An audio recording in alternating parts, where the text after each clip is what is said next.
हाँ जी, हम लोग बैंक निफ्टी में हैं। तो आज हम लोग देख लेंगे अपना ट्रेड कहाँ पर था। हमने बाई किया था या सेल किया था। अगर हमने सेल किया तो उसका लॉजिक क्या था, या बाई किया तो उसका लॉजिक क्या था, सब कुछ देखेंगे। लेकिन इसके पहले ये जानना जरूरी है कि कल का दिन मार्केट में क्या हुआ था। तो हम लोग चलेंगे कल के चार्ट में बैंक निफ्टी में। और कल का जो चार्ट था वो कहीं ना कहीं साइडवेज टू बियरिश था। ठीक है, मार्केट यहाँ ओपन हुआ और मार्केट क्लोजर यहाँ पर हुआ। और मार्केट जिगजैग मूवमेंट ही करता रहा। ठीक है, तो ये sideways to little bit bearish movement था कल। देखिए मार्केट में यहाँ पे कोई भी नहीं था, मार्केट में ना बायर्स ना सेलर्स। तो ऑब्वियस बात है, यहाँ से एक अच्छा फॉल हुआ है तो यहाँ सेलर्स लोग आए होंगे। लेकिन ये जो रिट्रेसमेंट हुआ है ना, तो इसमें हम मान के चलेंगे काफी हद तक सेलर्स जो है वो निकल चुके हैं। कुछ सेलर्स हालांकि बचे होंगे जिनका कि स्टॉप लॉस 61,500 के ऊपर ही होगा, वही सेलर्स बचे हुए होंगे यहाँ पे। बायर्स की बात कर ले तो बायर्स लोग यहाँ पे आए होंगे। ठीक है, ये जो हम देख रहे हैं, ये जो मूवमेंट है, यहाँ पे बायर्स लोग आए होंगे 61,000 के साइकोलॉजिकल जोन के जस्ट ऊपर है, इसीलिए मार्केट क्या कर सकते हैं। मार्केट देखिए किसी को भी टारगेट कर सकता है, या तो कल के सेलर्स को टारगेट कर सकता है या फिर कल के बायर्स को टारगेट कर सकता है। और मार्केट ओपन भी हुआ था बिल्कुल कल के सेलर्स और कल के बायर्स के बीच यहाँ पे ही। ठीक है, लेकिन हमें देखना यह है कि कमजोर कौन है और बहुसंख्यक कौन है। तो अगर हम लोग देखेंगे तो यहाँ बहुसंख्यक बोल पाना मुश्किल है कि कौन है। लेकिन हमें सिंपल सा बात है, कमजोर जो है वो हमें ये बायर्स दिख रहे हैं। क्यों? क्योंकि लास्ट टाइम में ये बाइंग करके ये आए हुए थे। ठीक है, और एक चीज बाय डिफॉल्ट होता है, बायर्स जो है वो मार्केट में हमेशा ज्यादा रहते हैं सेल्स की तुलना में। इसका रीजन ये है कि अल्टीमेटली आपको मेरे को मरने के बाद और मार्केट को ऊपर ही जाना है। तो इस थिंकिंग के कारण बायर्स लोग ना अधिकतम आ जाते हैं। ठीक है, तो मार्केट पहले इन बायर्स को एक बार तो निकालेगा, निकालने के बाद अगर सेलर्स को निकालना होगा तो सेलर्स को निकालेगा। इसीलिए अपना जो प्लान था वो था सेलिंग का ही। ठीक है, मार्केट इन बायर्स को निकालने के बाद नीचे जाए और उसमें हम लोग सेल कर लें, ऐसा कुछ अपना प्लान था। चलिए अब सेलिंग सेटअप बनता कहाँ पर वो हम लोग देख लेंगे। देखिए मार्केट में मुझे तो लग रहा था कि मार्केट ओपन होते ही रेड कैंडल बनाएगा, लेकिन मार्केट ने ग्रीन कैंडल बनाकर ऊपर जाना स्टार्ट कर दिया। तो जब ये धीरे धीरे ऊपर जा रहा है तो सिंपल सी बात है कि ये सेलर्स को मार्केट निकालना चाह रहा है।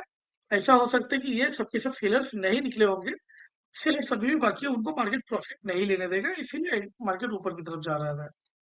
तो ट्रेड जो है वो एक्चुअली यही बन जाता है। लेकिन हम लोग ट्रेड रिट्रेसमेंट भी लेते हैं। और ये फिबोनाची रेंज है, अच्छा खासा फिबोनाची रेंज है।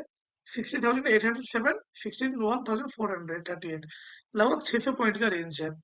सो 600 पॉइंट के रेंज में 78% से रिवर्सल जो है वो अच्छा माना जाता है।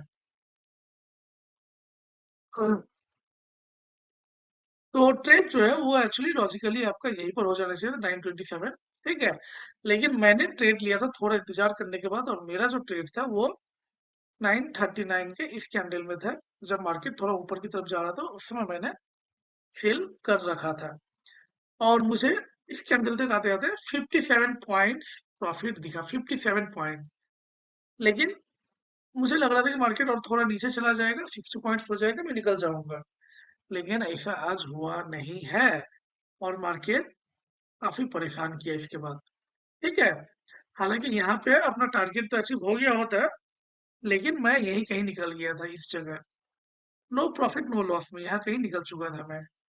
ठीक है, क्योंकि मुझे उस समय ये लग रहा था कि मार्केट नीचे तो आ चुका है, अब की बार मार्केट और नीचे नहीं जाएगा, अब जाएगा ऊपर की तरफ चला जाएगा, ऐसा मुझे लग रहा था।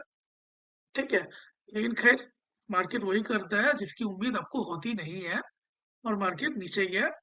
तो पछतावा नहीं होता है मुझे, क्योंकि आज का दिन मुझे लर्न करने को मिला है। लर्निंग क्या था? लर्निंग ये था कि 57 पॉइंट से अगर प्रॉफिट आपको मिले तो निकल जाना चाहिए। लेकिन निकले तो कैसे निकले, ये मुझे सपने में थोड़े आ रहे कि मार्केट यहाँ से रिवर्सल होगा।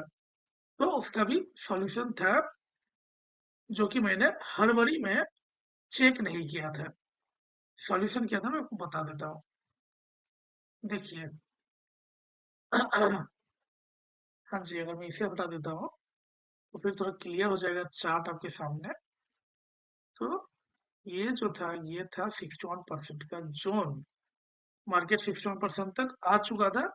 अब मार्केट को एक रिट्रेसमेंट लेना था। तो काफी चांसेस था कि मार्केट अब ऊपर जाएगा, तो मुझे यही निकल जाना था। तो ये मैंने उस समय ये फिबोनाची टूल ड्रॉ भी कर रखा था, लेकिन मेरे माइंड में ये चीज नहीं आया कि मुझे अब निकलना चाहिए, अदरवाइज मार्केट अगर ऊपर जाए तो फिर आज प्रॉफिट की जगह लॉस हो जाएगा। ये अगर मेरे माइंड में रहता तो मैं 55-56 पॉइंट लेकर ही निकल गया होता। खैर, ये थोड़ा हड़बड़ी में हुआ है, ठीक है। और कह सकते हो कि रूल को फॉलो रेगुलरली नहीं किया जा रहा है, इस कारण ये चीज हो रहा है। तो रूल जब रेगुलरली फॉलो किया जाएगा तो फिर ये चीज आ जाएगा, बट प्रैक्टिस काफी जरूरी है इसके लिए। निफ्टी की बात कर ले तो निफ्टी में मुझे आज कोई भी सेटअप नहीं बन पाया, ठीक है। सेलिंग का सेटअप बैंक निफ्टी में था, निफ्टी पे भी सेल ही हो रहा था। सेलिंग यहाँ पर बन सकता था, लेकिन यहाँ ट्रेड लिए जाने पे मार्केट आपको थोड़ा सा परेशान तो करता, फिर आपको प्रॉफिट दे दिया होता। खैर, ये बहुत ज्यादा मुझे ठीक ठाक लग नहीं रहा था ये ट्रेड, ठीक है। तो निफ्टी में मेरे ख्याल से आज कोई भी सेटअप नहीं बना था। मिलते हैं कल, तब तक के लिए धन्यवाद। जय हिंद।